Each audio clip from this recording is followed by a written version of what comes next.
Muy bien, pues la vez pasada vimos cómo podemos expresar que un argumento sea correcto en términos de que un cierto condicional sea una tautología. Esa es, digamos, una cosa muy general que pasa. Todas las nociones semánticas en realidad son la misma. Podemos expresar una en términos de otra. Yo les voy a dejar una lista de afirmaciones en donde vienen muchas afirmaciones conectando a las distintas nociones semánticas entre sí. Entonces, lo que voy a hacer ahora, les voy a demostrar este pequeño, que no le quiero llamar teorema porque en realidad es una observación, en donde yo voy a conectar la noción de consecuencia lógica con la noción de satisfacibilidad o consistencia. ¿Se acuerdan que yo le digo satisfacibilidad? Recordemos, una fórmula es consecuencia lógica de un conjunto si solo sí, no puede ser falsa en ningún mundo en el cual todas las fórmulas del conjunto son verdaderas, y un conjunto de fórmulas es satisfacible si existe por lo menos una interpretación en la cual todas las fórmulas del conjunto son verdaderas. Entonces, esas dos nociones resultan ser la misma. Por eso, cuando alguien define a la lógica como el estudio de la consecuencia lógica, también la podríamos definir como el estudio de la satisfacibilidad o el estudio de la consistencia lógica. Recuerden que mucha gente le llama consistencia lógica a la satisfacibilidad. Eso resulta ser lo mismo y lo vamos a ver un poco más adelante cuando ya la próxima semana que empecemos a ver el cálculo proposicional y la teoría lógica. Pero de momento estamos con nociones semánticas y miren, estas nociones semánticas son las mismas si yo cambiara el lenguaje y cambiara la definición de las interpretaciones y la definición de verdad. Las nociones semánticas son las mismas, entonces esta demostración va a poder resultar ser la misma si a mí me dan otro lenguaje con otra definición de interpretación y otra definición de verdad, porque las nociones semánticas son generales. Y esa es la razón por la que yo estoy haciendo esto, hablando de interpretaciones en vez de asignaciones de valores de verdad a las letras proposicionales, que es lo que estrictamente tenemos ahorita. Pero bueno, entonces fíjense lo que tenemos. Yo estoy diciendo, supongamos que tenemos un conjunto de fórmulas cualquiera y una fórmula phi y un conjunto sigma. Entonces, phi es consecuencia lógica de sigma, si y solo si el conjunto que se obtiene a partir de sigma agregándole la negación de phi es un conjunto insatisfacible. Entonces, decir que esto es consecuencia lógica de esto es lo mismo que decir que este conjunto, y recuerden, este conjunto ya vimos, la unión de dos conjuntos es el conjunto que tiene a todas las fórmulas de sigma, más aparte a la negación de phi.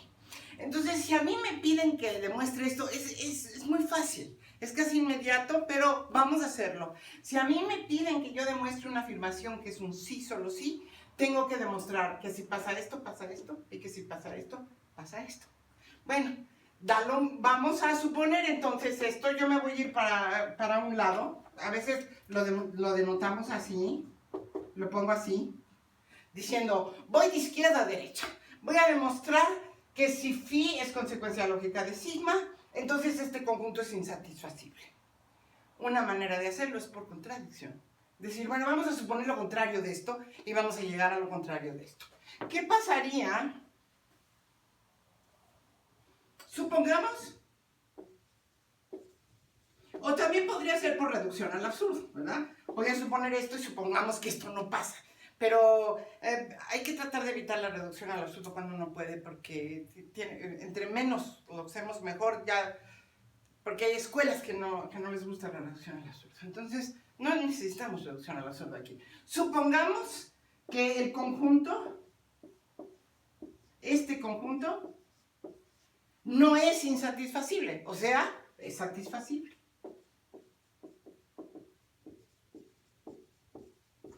Por definición, ¿qué quiere decir que es satisfacible? Pues que hay una interpretación que hace verdaderas a todas las fórmulas del conjunto. Por lo tanto, existe una interpretación, una L interpretación,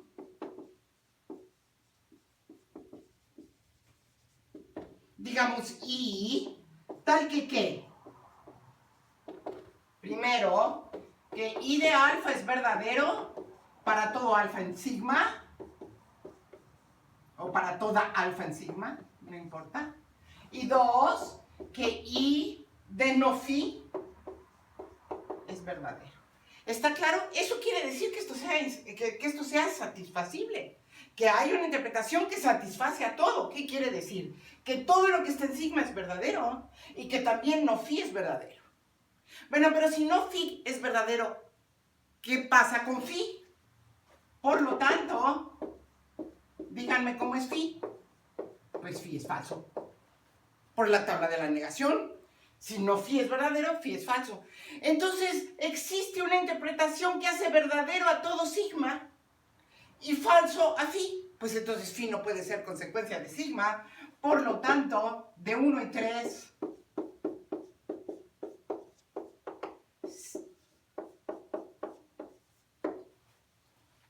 Y fíjense que ya acabamos. Cada vez que no pasa esto, no pasa esto. Por lo tanto, si pasa esto, esto también. Ahora vamos al revés. Y vamos a hacer la misma cosa. Ahora yo quiero ver que siempre que es insatisfacible es consecuencia lógica. Bueno, pues entonces vamos a suponer lo contrario. Supongamos que no. Supongamos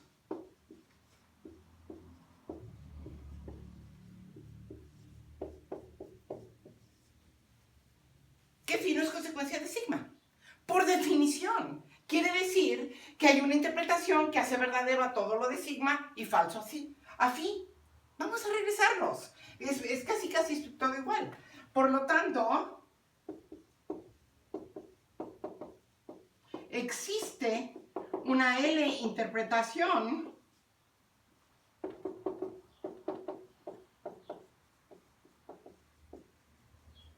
y tal que voy a tener que borrar esta parte de aquí.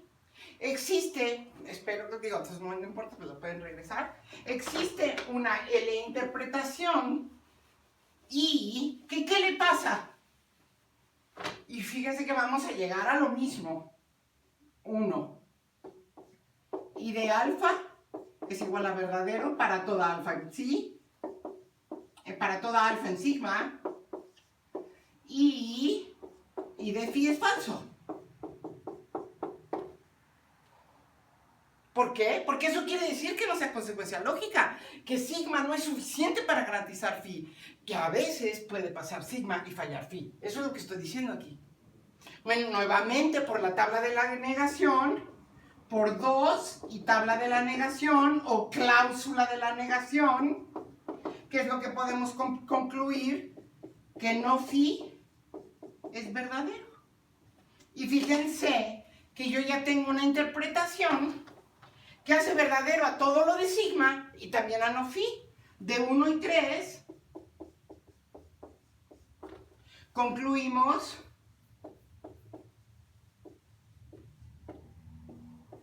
que, voy a borrar esto,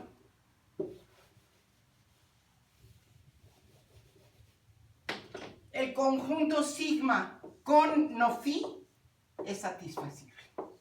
Y ya acabé. Ya tengo las dos partes. Yo dije, si falla esto, falla esto. Y si falla esto, falla esto. ¿Qué quiere decir? Que si pasa uno, pasa el otro y viceversa. Eso es lo que me piden demostrar. ¿Ok?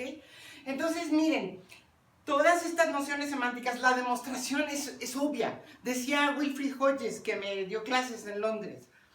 Todos los teoremas en lógica son obvios. Si no te parece obvio, es que no lo has entendido. Entonces uno dice, ¿qué tanto tienes que demostrar? Es obvio. Bueno, entonces ya lo entendieron. Lo que yo les voy a dejar es un montón de afirmaciones en donde, por ejemplo, una fórmula es tautología, sí, solo sí, su negación es una contradicción. Una fórmula es contradictoria, sí, solo sí, su negación es una tautología, etcétera, etcétera, etcétera. Vamos a hacer ahora, les voy a dejar una en particular acerca de la equivalencia lógica y del bicondicional. Y yo lo que quiero no tanto es que las demuestren, porque la demostración, sino que las lean y se convenzan de que son verdaderas. Ahora voy a mencionar un teorema que es muy famoso y que en realidad tiene más sentido cuando se ve sintácticamente, y lo vamos a ver sintácticamente como en 2 semanas. ahorita les voy a dar la versión semántica. Y dice lo que ahorita voy a escribir.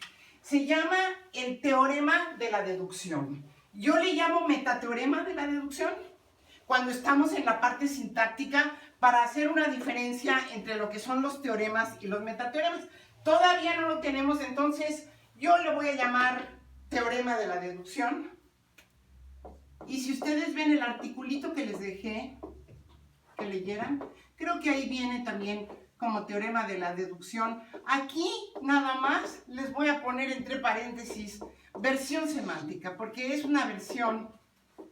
Lo importante del metateorema o del teorema de la deducción es cuando es sintáctico, pero se los voy a dar de todos modos.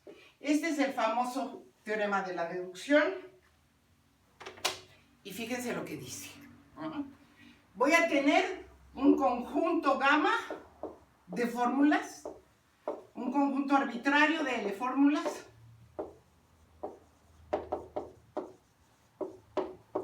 y voy a tener dos fórmulas, alfa y beta, dos fórmulas cualesquiera, dos L fórmulas cualesquiera. Ya no voy a estar diciendo L fórmulas, ya sabemos, pues si no hemos esto con L, pero bueno, vamos a decirlo bien, L fórmulas cualesquiera. Entonces, y aquí les va el enunciado de gamma y de alfa. Es consecuencia beta, sí y solo sí.